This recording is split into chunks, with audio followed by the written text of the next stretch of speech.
ya kake farin ciki dangane da buɗe wannan gidan ma? Gaskiya na farin ciki wallahi. Ubangiji Allah ya ƙara mushi hanya ta. Na'am. Allah ya ƙara ba shi gina wanda ya kawo. Mun ji daɗin buɗe wannan gidan mai bisa da yiwa. Na'am. To watan da mutane suna ta magana cewa ba su san akwai irin wannan dama ba, wani kira za ka yi ga shi ko kuma godiya ga shi mai wannan gidan mai da ya buɗe? Ina mai ba shi shawara cewa sauran 'yan kasuwa da ke buɗe gidajen mai ina mai ba shi shawara cewa ƙara jawo ra'ayinsu su ƙara tallafa ma mutane akan irin waɗanda hanyoyi na alheri. To muna tare da shi ma wani malami mai keke napep. Akramakallahu, za mu so mu san suna. Sunana Yusuf Yakubu Sau. Na'am. Chairman keke napep. To gaba ɗaya ke da. To ya kaji farin cikin buɗe wannan gidan mai na RANO filling stations Gusau Jihar Zamfara?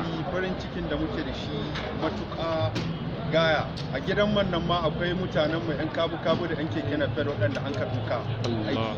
Kaga an ƙara samun ci gaba sosai. Yanzu kana ganin tun daga cikin garin Gusau ne miliyonan lalan da dai kawai yanzu da su mai. Wannan ita ce keke napep ɗin kake. Wannan kenan wannan bawan Allah dai alherin shi ya riga ya jibance ku kenan a wannan gidan mai. To gaskiya tsakani da Allah wannan gidan mai da hakani wallahi RANO ba karamin ci gaba ya kawo wannan jiha ta Zamfara wallahi.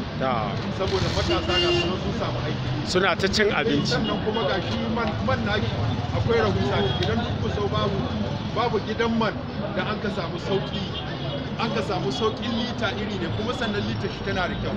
Mun samu bambanci kwarai da gaske. Muna godiya kwarai da gaske. To wani kira za ka yi ga 'yan kasuwanmu waɗanda za ka ga Allah ya ba su arziki amma sun kasa su buɗe irin waɗannan wurare? Gaskiya yana musamman ma irin 'yan kasuwanmu na jihar Zamfara ya kamata su yi koyi da wannan bawan Allah. Ya taso daga jihar Kano ya zo ya kawo wani katafaren kamfani a nan cikin babban birnin jiha na garin Musa. Muna kira ga masu halinmu 'yan kasuwa da 'yan siyasa ya kamata su zo su buɗe kamfanona domin matasan su ƙara samun aiki gaskiya. Don saboda ana cikin wani mawayacin hali, gwamnati ba za ta iya ɗaukar nauyin mutane kacokan ba.